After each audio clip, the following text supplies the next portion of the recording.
Hey ladies, welcome back to Confidence Becomes You podcast with me, your host Cleopatra. This is a place where you will learn how to become an expression of your most confident self from the inside out and learn how to take up space, be seen, and make your mark as heard confidently wherever you want to be.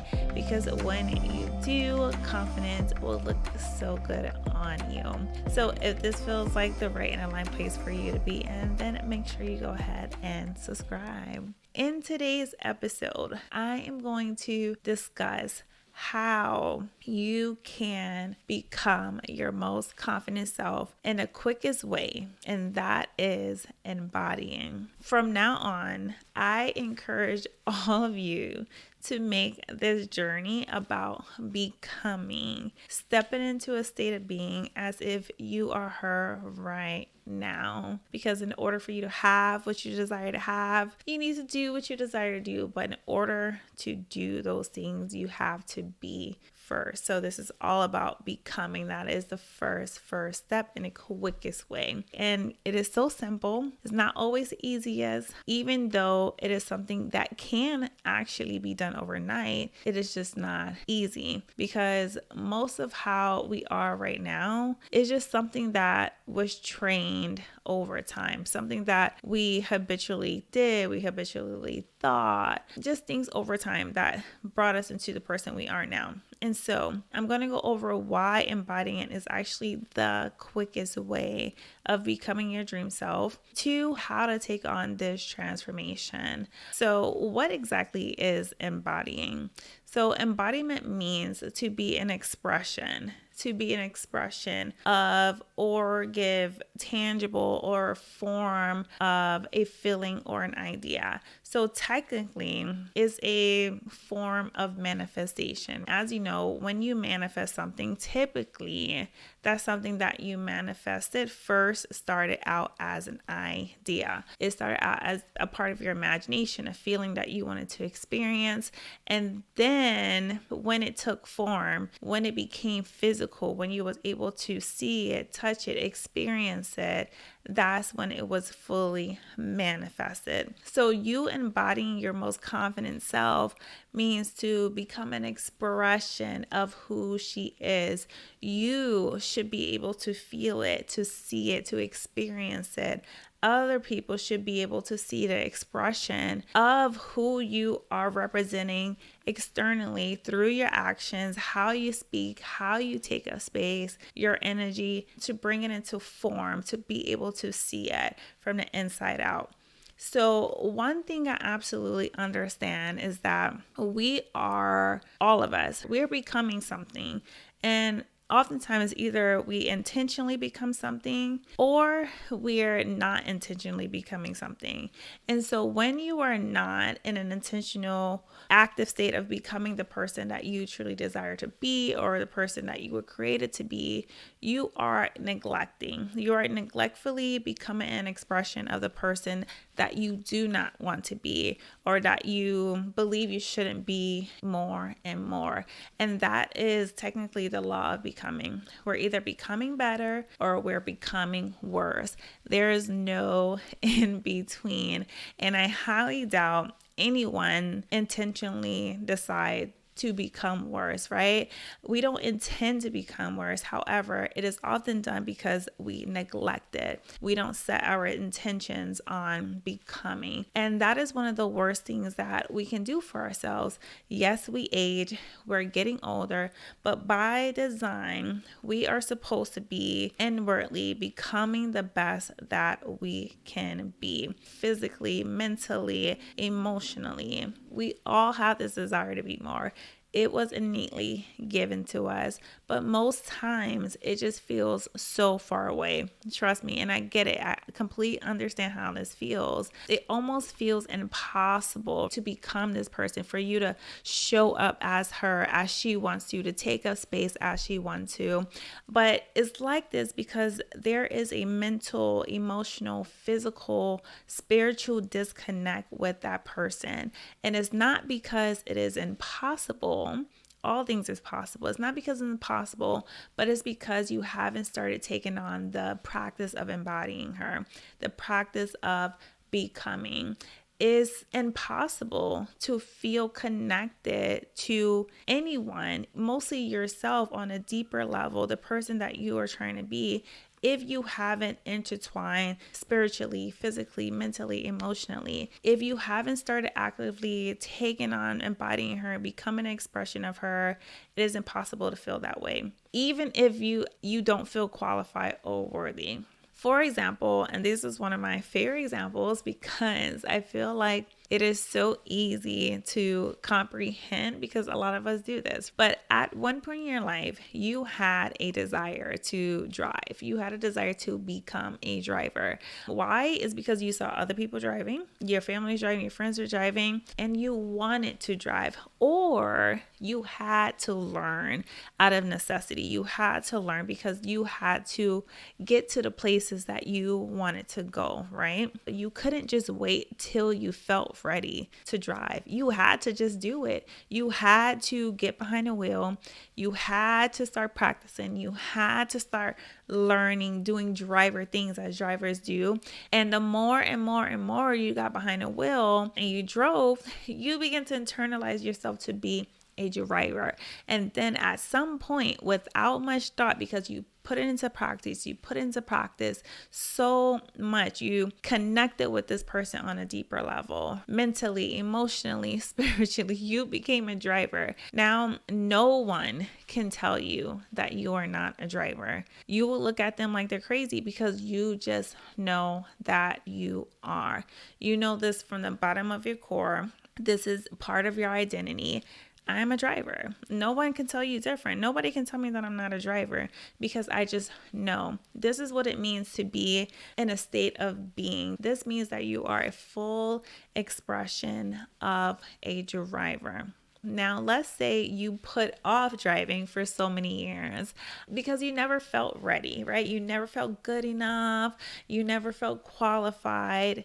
Then you will never become a driver, right? It's very impossible. You only became the driver in your life because you started acting as if. And it happened sooner than if you waited until you felt ready. In order for you to become the person that you want to be, you have to get in the driver's seat and just start driving. The faster you start, the faster you become. Or you will be waiting a very long time to become your dream self. And we don't want that. And this applies to every other area of your life. Whatever it is, whatever you wish to be, whatever you wish to do, it is very important that you have to get into action, be intentional, and start embodying. There is no faster way. So now let's get started into how you can begin taking on this transformation, taking on this quantum leap, because that is exactly what it is. It is a quantum leap. Okay. I want you to take on I am free mindset. This is a life-changing mindset. Freedom is something that we are given, and we are the only ones that have a hard time opening and receiving that gift. You are free to reject self-beliefs and free to create new beliefs. You are free to take up space in any arena that you want to be in. You are free to change your mind. You are free to change your entire life. You are free to take on a completely new identity. Period. We just allow the internal chains within us to stop us from expressing that freedom. But there is so much power that comes in that freedom. Releasing chains of who you think you are and who you have to be is freeing. This is why when people move to different places or they want to go somewhere no one ever knew them before, because it is freeing to be able to say, you know what, I'm going to start over. I'm going to start new. There are things that you do love about yourself, about who you are, your identity. And there are also things you don't love about who you are that isn't quite a great representation of your most confident self, your highest self. And so for those things that you don't love about who you are and you want to be different, it is time to make an identity shift, which means a shift in your perception of who you believe yourself to be, especially if it is an unhealthy perception of who you are. So first, re-examine your identity of yourself that you have. Everything that we do in life, how we act, how we dress, how we talk, etc., it all points back to your self-concept. Our identities are highly shaped by things like our external environments, mainly our families, where we live, the money that is in our bank accounts, our careers, society's belief about who they said that we are, or a group that we socialize with, right? We internalize these things and they begin to form identities of ourselves that we take in. And our self-concept, which is your belief about who you are, it developed when you accepted this identity to be true on an internal level. Because we accept it on an internal level, we act in ways that reaffirm that concept over and over and over again. For example, if you were raised to believe that things will always be hard for you, let's say because you are a minority, then possibly you might be acting in ways as you feel like you have to be in competition to be seen. You probably will feel like you have to struggle your way to the top. You will most likely feel like you're inferior around other races, feeling like you have to prove yourself, or maybe feeling if something is easy, then it's too good to be true. So you don't trust easily because, again, things don't come easy for you. And a lot of those, even though it is overlooked in our actions, are things we do because we internalize and we accept it as true, a belief about ourselves. And how I know this is because this was me. Everything that I just went over about maybe you possibly felt or feeling now, that was me, because I was told that things were going to be hard for me because of the color of my skin and because I'm a single mom. And I'm still doing inner work to release those beliefs that was placed on me through daily practice of self-awareness and questioning everything that is not an expression of who I believe my most confident self is to be. So if you believe yourself to be an unworthy person, maybe you let guys walk all over you. If you believe you're a dumb person or an uneducated person, maybe you settled into a job or you never tried to be more. If you believe that you are unimportant, maybe you don't put yourself out there because you fear no one is going to care. If you believe that you are a poor person, maybe you're driving 3 miles to a different grocery store to get eggs cheaper or cheaper gas, but in reality you're wasting your time. All of these things are habits, how we act, how we dress, how we feel on a daily basis. These are things that we all have to re-examine about our identity. It's not our true identity, but identity that we hold on ourselves. And it's often easier to do this when you take note of your actions. Like, why did I do that? It's because I think this about myself. Does this align with the person that I am trying to become and that I know I was created to be? And if it doesn't, then it is time to make that identity shift and start taking actions from that identity. And when you begin to make those identity shifts, the must things you have to do is, number one, be crystal clear. Because without clarity, you have no direct aim. You'll be lost, you'll be confused, and there is no confidence in lost and confused, okay? No, none whatsoever. Clarity is always going to be key to your level of confidence.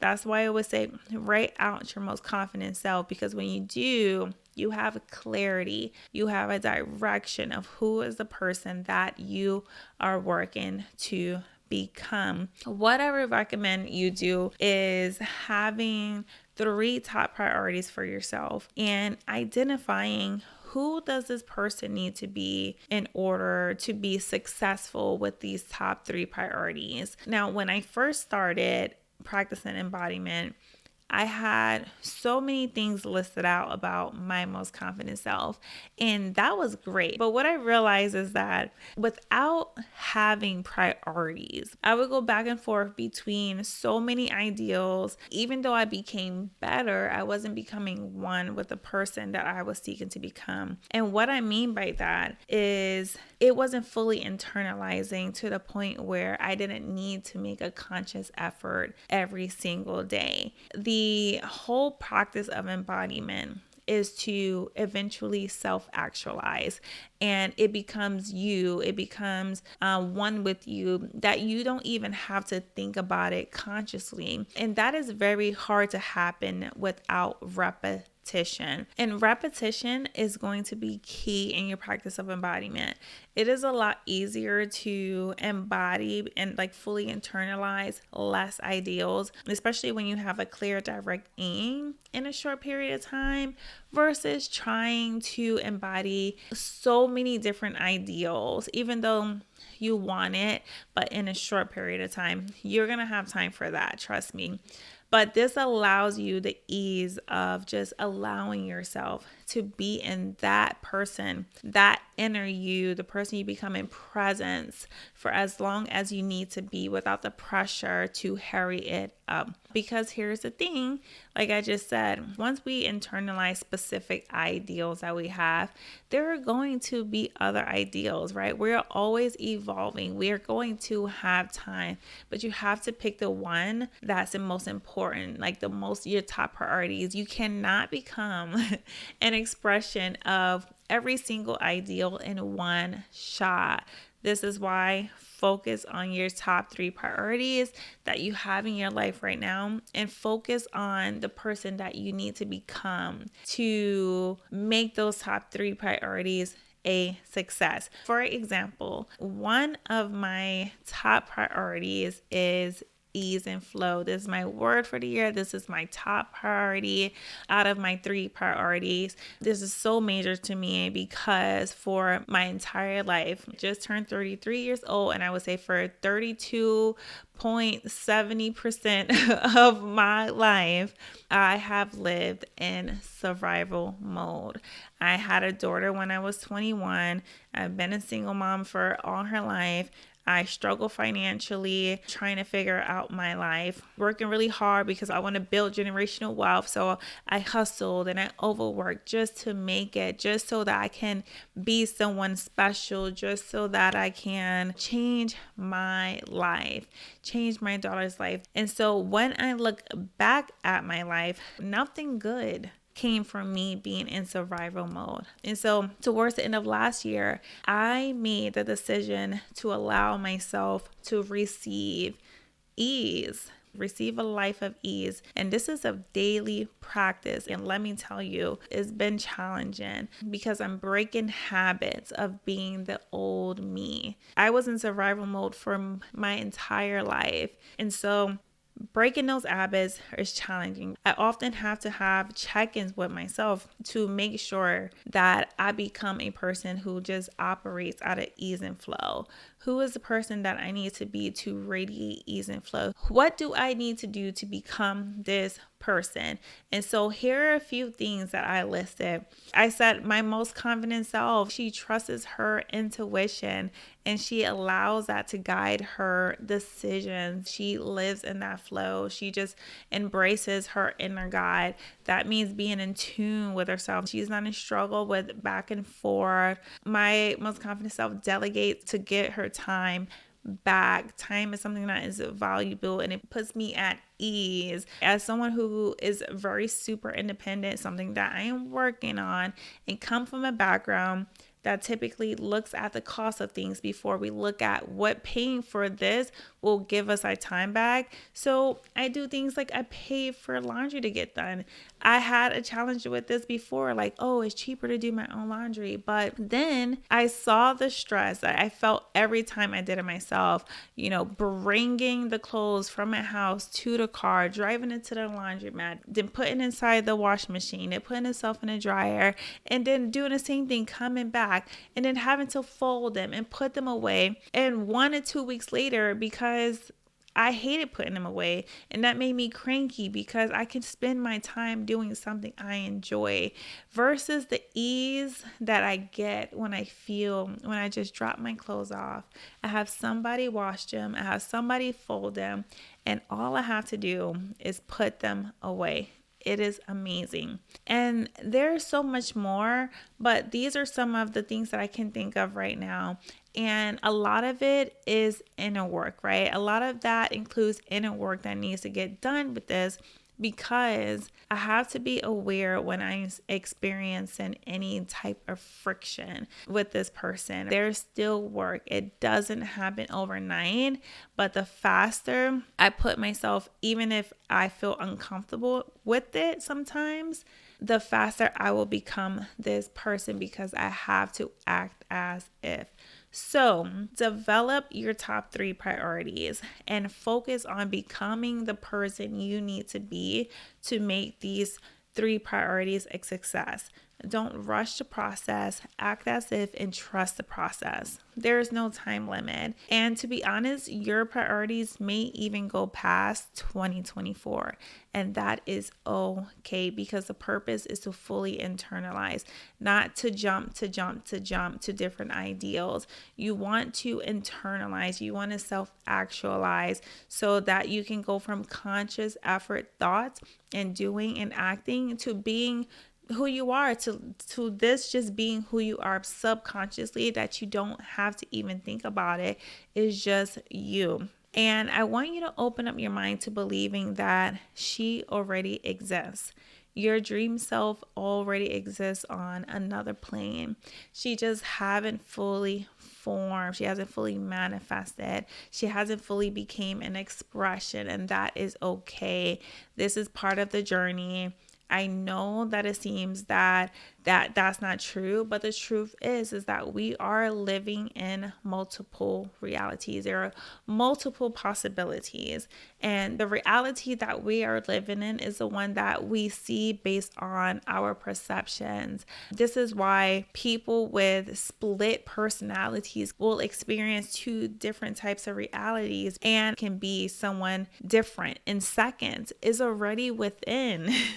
Is already there. You just have to be her. So be repetitive. In order to build your confidence muscle, you have to use it. You have to be repetitive with reviewing your most confident self.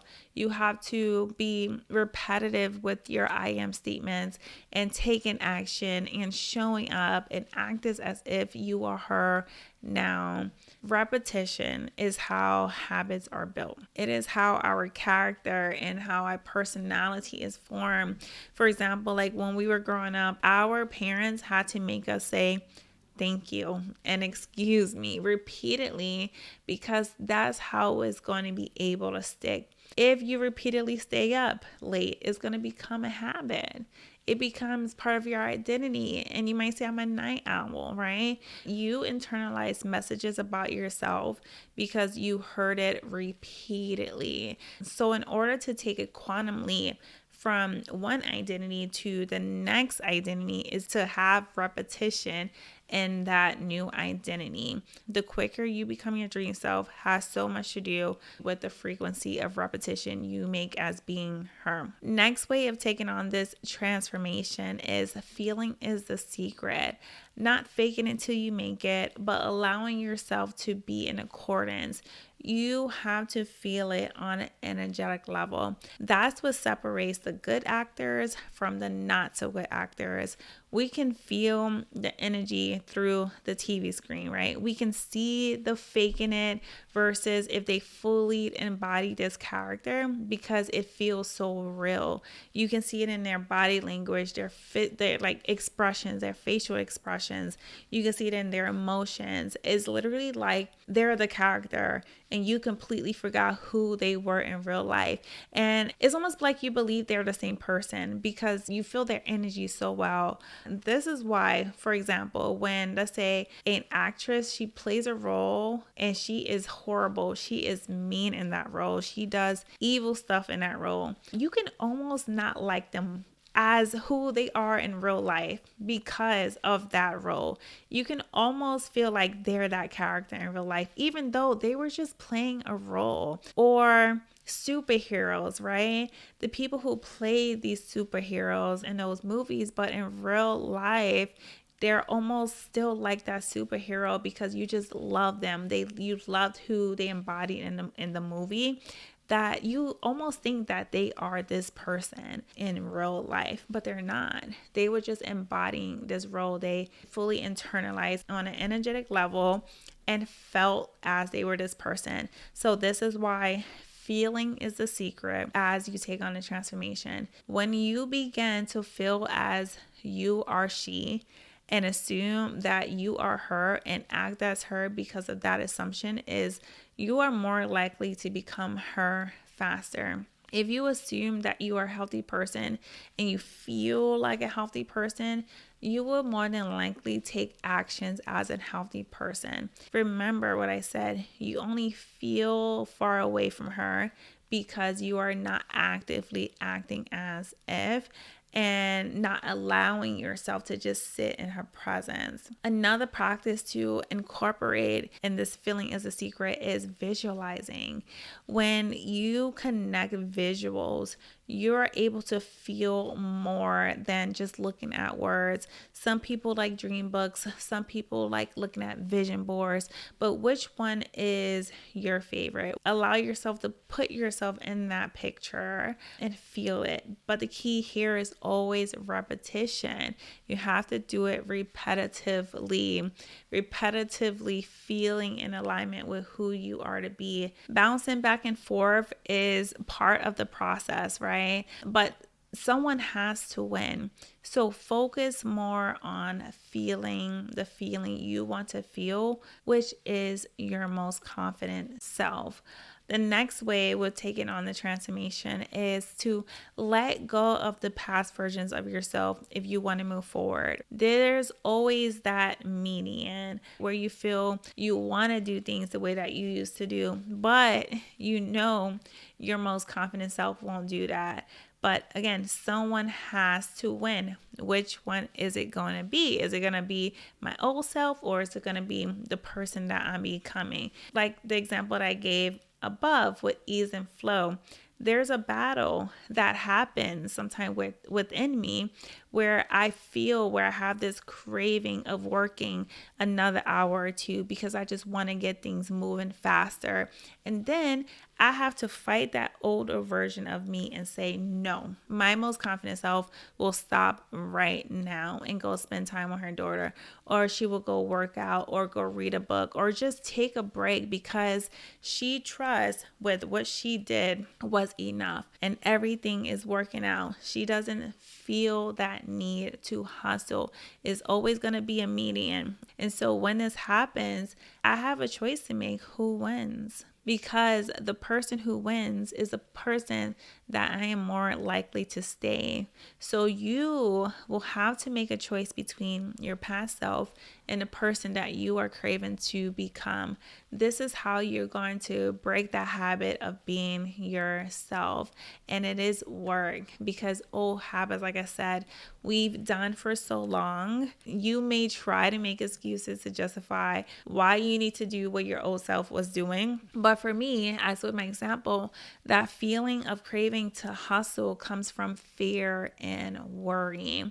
It comes from lack mindset. It comes from survival mode. And that is the battlefield within you. You have to choose who is going to conquer or who is going to be conquered. And so this is why clarity in writing your identity out and reading it over every single day and being in repetition is important because it has to stay fresh on your mind. You have to know who you are becoming so that when these obstacles show up, you can challenge it. So eventually you can become a full expression of your most confident self without thought, without extra effort. You just are. This is when you self-actualize. actualize. So at some point, we will experience the manifestation of our dream self, or at least some parts of her. And that is called self-actualization. This is what we are all striving for, to make our ideal selves very much who we are. This is when you have proved yourself, your inner self, that you are who you say you are, and there's no more conflicting thoughts or no more conflicting habits. And the way that you prove to yourself that you are who you say you are is by doing it over and over and over, keeping your word to yourself, because our inner self is just looking to be able to trust us. We can't become our ideal selves if we don't prove it or trust ourselves. When you self-actualize, it's because the identity shift that you made from the beginning created new actions you took. It created new ways of speaking and thinking, and vice versa, right? It reaffirmed that identity until you no longer had to try, you just became. Now, the only catch with self-actualization is that yes, you will reach a certain point in your life where you self-actualize. Then you will realize that you will have to continue making identity shifts as you grow and as you reach for new levels. For example, when you left college or school, you had to make that identity shift from being a student to being a career woman. Then, like me, maybe you desire to become an entrepreneur, so you had to make an identity shift from being an employee to being an entrepreneur. But one day, you will have to make a shift from being a one-person entrepreneur to a CEO of a complete company. I had to make an identity shift from being a single person to an identity shift of being a mom. We will always be making new identity shifts as we self-actualize. And so the work is never done until you say you're done. You don't want to do it no more. But the problem with that is there will always be a desire.